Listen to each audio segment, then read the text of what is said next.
La verdad que expectante desde el día de ayer, ya bien tarde en la noche, tuvimos algún tipo de, de respuesta, algún tipo de, bueno, de las habituales intervenciones que suele tener el actual presidente Trump, en donde el último tuit que había tenido cerca de las 4 de la madrugada, hora americana, había había deslizado que de alguna manera se estaba entorpeciendo el proceso electoral, el cual también hace de que la red social Twitter, que no es la primera vez que le hace un llamado de atención a el actual presidente Trump, en donde se le dice que de alguna manera puede estar tergiversando o influyendo en algunos votos. Bien, Particularidades que existen sí. en el sistema americano que hay que tener en cuenta es que estamos hablando de un sistema electoral muy diferente al que tenemos, al que acostumbramos a tener nosotros en casi toda Latinoamérica. Eso ya trabajan sobre la base de un colegio electoral. Cada estado entrega X cantidad de colegiados para que exista un nuevo presidente. El número es 270. Hoy estamos a la espera de un resultado que tiene que ver con 3 estados en particular. Si no me estoy equivocando, y para no equivocarme, Michigan, Wisconsin y Pensilvania son los 3 estados que están esperando datos, en donde el resultado que se va a dar va a ser muy, muy acotado. Y también, yendo un poco más a la historia, en los Estados Unidos, no es la primera vez que estamos ante un resultado acotado. En las elecciones del 2000, el exgobernador de Texas, George Bush, se hizo de la presidencia con un disputadísimo estado que fue el de la Florida, imponiéndose nada más por 536 votos. Por tanto, no estaríamos en un terreno en el cual la política norteamericana desconozca. Hubo 36 días de allí en adelante que se debatió en la justicia. Y a propósito de esto, hace unos días falleció una de las juezas de la Suprema Corte de Estados Unidos y fue Donald Trump el que designó una nueva jueza del Superior Tribunal de Justicia de los Estados Unidos, en donde obviamente coincide con su plataforma conservadora. Por tanto, hay muchas posibilidades que si esto se judicializa, muchas posibilidades de que el presidente nuevamente de los Estados Unidos sea Donald Trump. Ujú. ¿Y por qué crees que es tan acotada, ¿no? esta votación en cuanto al número de votos? El número de votos, estamos hablando de diferencias inclusive para Joe Biden de entre 1 y 2% de cada uno de los estados que se va a dirimir. Cierto es que al día de hoy Joe Biden tiene más colegiados para que lo elijan presidente, pero los estados que faltan dirimir entregan muchos colegiados y los votos que se van recontando están de alguna manera recostándose para el lado de Donald Trump. Hace un momento me acaban de pasar un dato que uno de esos estados estaba en un empate técnico. Y allí ahora estamos cambiando desde las 4 de la mañana. Ahora estamos cambiando prácticamente hora a hora sobre un pronóstico. Para las 4 de la mañana el presidente era Donald Trump. Ahora uno de los tres estados que se está debatiendo está entregando un empate técnico. A recordar también que existe, tal cual como por ejemplo en la provincia de Entre Ríos, el Estado se gana con solo un voto. Si un candidato a presidente sobre el otro saca un solo voto más que el resto, el Estado es para el que no es proporcional la cantidad de colegiados que se eligen, sino se llevan todos los colegiados. Por Claro. tanto, hay muchas probabilidades que esto suceda de esta manera. ¿Cómo impactaría que gane un candidato u otro en Argentina con el tema, por ejemplo, del dólar, la soja, los bonos? En ese sentido, ¿qué cambiaría en uno y otro? Mira, Para ser cierto y haciendo un análisis económico acotado, que no es mi fuerte, pero podemos abordar un poco el tema, Argentina influye en el comercio mundial solo en el 2%. El 2% de todo lo que se comercia en el mundo es argentino. Por tanto, en cuanto a economía, en general, no va a influir demasiado, pero sí en cuanto a las relaciones que existan entre un país y otro. A decir verdad, los créditos que se obtuvieron durante la época de Macri, esos 4 años, contaron con un aval y esas refinanciaciones últimas contaron con un aval del presidente Trump. Había una suerte de sintonía ideológica entre un gobierno y otro. Hoy esa sintonía ideológica no es la misma. Puede dificultar alguna que otra conversación económica, principalmente en los puntos que tienen que ver con la deuda, más que nada. Los commodities, estamos hablando principalmente, suponte que tomemos la soja.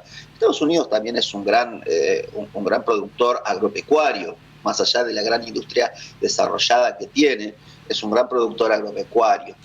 No cambiaría tanto en cuanto a los commodities agropecuarios, la elección de uno u otro presidente, como sí cambiaría si hubiera algún problema económico en el sudeste asiático, principalmente en China, que es uno de los grandes compradores de los commodities agropecuarios argentinos, y entre otros países. Estados Unidos en ese caso, en cuanto al sector agropecuario, no tiene un impacto muy, muy grande.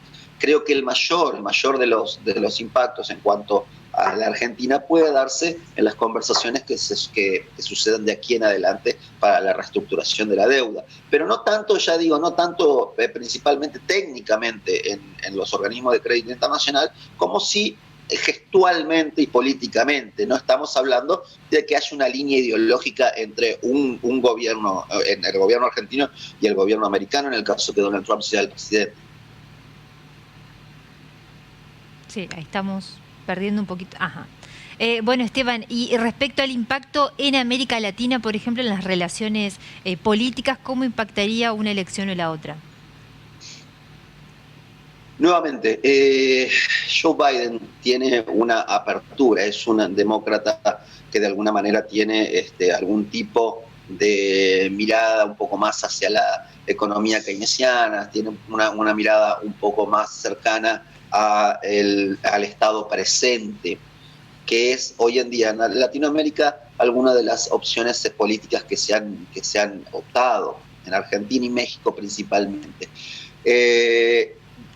Y en este caso hay un tema particular que tienen los americanos a tratar, principalmente con México, que es uno de sus socios comerciales, que es el TLC. El TLC es el Tratado de Libre Comercio, el cual Donald Trump no está de acuerdo y de hecho quiere darle un fin a eso, porque entrega demasiados beneficios, principalmente a México, más que a Canadá. Pero el TLC es el Tratado de Libre Comercio entre México, Estados Unidos, Canadá y algunos países de Latinoamérica. Pero creo yo de que sea Joe Biden el presidente, hay algunas cuestiones que tienen que ver con el interés nacional de los Estados Unidos, algunas cuestiones que más allá de que exista un sesgo ideológico entre uno u otro candidato a presidente, no van a cambiar. Estados Unidos va a seguir teniendo como primacía su propio interés. Puede ser de alguna manera más benévolo algún tipo de decisiones que se vayan tomando si es Joe Biden el presidente. Y puede ser un poco más fuerte o más tajante las decisiones que Estados Unidos tome para Latinoamérica en el caso que sea Donald Trump. Pero ninguno de los dos va a dejar de lado como su propio interés nacional los intereses de los norteamericanos. Uno va a ser un poco más menos duro y el otro va a ser un poco más laxo, si se lo quiere decir de esa manera. Claro, y en el manejo también, ¿no?, del tema de la pandemia, sabemos que, bueno, Trump tuvo algunos problemas con la OMS también, que les iba a dejar de enviar fondos también. Bueno, ¿en esto también podría llegar a cambiar algo? Mira, Trump de alguna manera es un personaje muy mediático, los medios de comunicación lo maneja de una manera espectacular, como ningún otro presidente ha habido, tal vez desde JFK hasta la fecha, que fue quien inaugura de alguna manera esta nueva televisación, esta nueva telepolítica, como hablan algunos catedráticos de la comunicación política. Es el presidente que mejor maneja los medios de comunicación. Sus palabras suelen tener algún tipo de repercusión mucho más allá de que si fuera cualquier otro político latinoamericano o inclusive americano. Esto en cuanto a la OMS tiene que ver un poco con abroquelar el voto duro que Trump tiene para no seguir perdiendo votos. Recordemos que previo a las elecciones había una serie de sondeos que tenían que ver con unos números que por ahí hoy estaríamos teniendo diferencias, pero la abroquelación del voto duro que existe por parte de Donald Trump en las últimas declaraciones que ha hecho hasta ante las elecciones, estaríamos hablando de que estaba tendiente a un resultado electoral. Estamos hablando que yo no sé si Estados Unidos va a dejar de mandar fondos o no. Lo que sí sé es que va a suceder es que todo esto tuvo un efecto específicamente en el proceso electoral. Me parece que son declaraciones mucho más fuertes, palabras economiásticas que tienden a tener un choque en el electorado que se lleven realmente a la práctica. De hecho, todavía eso no ha sucedido, no se ha retirado la OMS ni ha retirado los fondos aún, o sea, han sido mucho más palabras por la galería.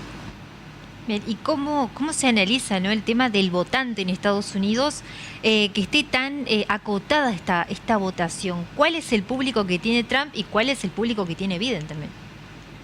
Bueno, hay algo curioso. Biden comenzó a tomar uno de los estados que inclusive se animó a decir, y también tal como lo dice Trump, Biden también maneja algún tipo de información, animándose a que iba a arrebatar el estado de Texas. El estado de Texas es uno de los estados más conservadores de los Estados Unidos, en donde ya, por ejemplo, hay una serie de frases. We don't call police, dicen, o sea, nosotros no llamamos a la policía. Ellos son muy partidarios de el uso de las armas, son ultraconservadores. Allí las decisiones sexuales personales suelen costarle la vida a muchas personas. Es un estado muy, muy particular. Biden se animó a decir que podía llegar con su progresismo a arrebatarle. Y cierto es que, por ejemplo, y tomando ese estado, si bien lo ganó Trump, el éxito que ha tenido Biden en ese estado ha sido muy, muy grande. Nadie, otro demócrata, ha tenido un éxito electoral así. Por tanto, podemos relacionar a los progresistas con Biden y a los conservadores con Trump, pero el mapa político ha cambiado un poco. Ha cambiado por el hecho de que existen estados ultraconservadores que hoy han optado por empezar a ver otras opciones. El estado de Texas es uno de los que puede verificar esto. El otro estado, que también es curioso, pasó exactamente lo contrario. Es el estado de la Florida, en donde el estado de la Florida tiene como un segundo idioma el español, donde hay una serie de latinoamericanos muy arraigados allí, cubanos exiliados, que se podría pensar de que podrían obtener ciertos beneficios propios y personales con un Joe Biden presidente, pero bueno, esto no fue así. El estado de la Florida, que tiene una gran masa de latinos allí, han optado por Trump. O sea, no podemos ahora estar definiendo netamente que el voto conservador es de Trump y que el voto progresista es de Joe Biden, pero sí podemos demostrar de que se ha desdibujado un poco esta línea entre el progresismo y el conservadurismo. Han ido perdiendo de alguna manera los pronósticos que podrían decir. Cualquier analista político podría aventurarse a decir que la Florida, con toda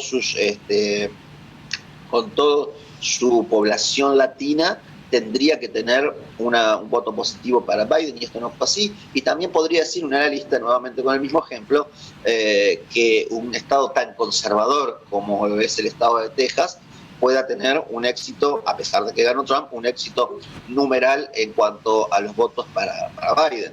Esto se ha desdibujado. Básicamente no podríamos estar encasillándonos del todo con cada uno de los candidatos.